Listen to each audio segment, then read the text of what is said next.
You ask Tiger to solve. This deals with linear equations with one unknown. The final result is c equals -9/10. Let's solve it step by step. Swap sides. Group all constants on the right side of the equation. Add 1/5 to both sides. Group like terms. Combine the fractions. Combine the numerators.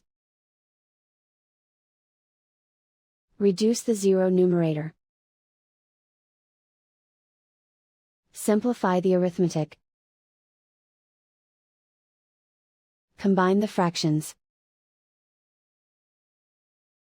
Combine the numerators. Isolate the c.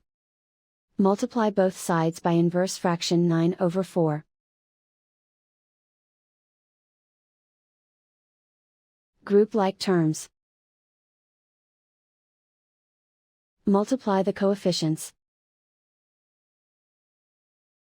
Simplify the fraction. Multiply the fractions.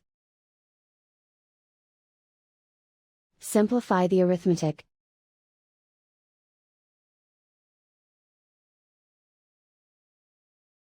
And so the final result is c equals -9/10.